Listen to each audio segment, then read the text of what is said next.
schematics of fiscal Africa right now? Is it a better picture, and can it be a better picture into 2020 and 2025? Thank you very much, Tom. Zimbabwe certainly on its way to a better place on the fiscal front because we're managing to walk the talk. We're balancing the budget. We've recorded a fiscal surplus averaging $100 million a month for the last 4 months since we last met. So things are looking good. This is stabilizing the currency as well. You know, I did say last time Zimbabwe is the cheapest buy in Africa. It has just gotten cheaper because we've instituted monetary policy reforms. We have a domestic currency. It is floating. I think we're back in the game again. Right. You're back in the game again, and as you lead within your reform report, it is about governance and the age-old issue of corruption across too many nations. How is a mathematician handling improved governance within Zimbabwe? We are tough on corruption. We're determined to improve governance. We've made an incredible progress in dealing with our state-owned enterprises. Give us an example. Yes, we have, for instance, separated the grain marketing board into two separate entities, one that is government-controlled and another that is commercial. That will go a long way in cleaning up the governance of that institution. We've also rebundled ZESA, which is our electricity supply utility company, into one entity. It used to be 5 entities. And again, we're cleaning the governance around that institution. It will be more efficient and will result in better service delivery.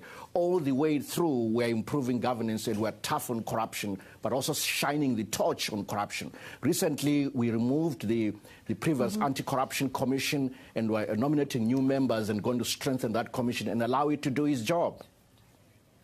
Minister, I want to ask you about the currency. Will the government disclose the volume of trading on the new currency? And so the trading has started. It can only get better. We're also trying to improve the market microstructure and the architecture of that market, and we'll see it improve quite a bit over time and begin to fluctuate properly. It has allowed us to also introduce proper monetary policy, interest rate policy. We are moving. We'll start with, for instance, targeting reserve money or high-powered money, a growth of about 10%, and then eventually move towards inflation targeting. Yeah. Minister, so I get it correctly, so you're saying that the government will disclose the volume of trading in this new currency? Oh, absolutely. We have to disclose that because that's the key to the understanding the market microstructure. But also government will not be a participant in the market itself. We want to allow the market to participate. We should stay out of the market. We will stay out. Otherwise, we will distort the market. Minister, the mines minister just said that Zimbabwe will actually scrap the 51% local ownership requirement for platinum mines. What will the new level be?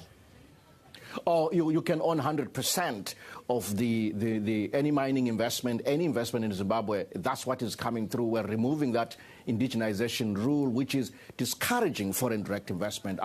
Zimbabwe is open for business. It can only be open if you're allowed to own 100% of investment as a foreign investor. Well, okay, that sounds wonderful, Minister, but what does it mean if China shows up at the door?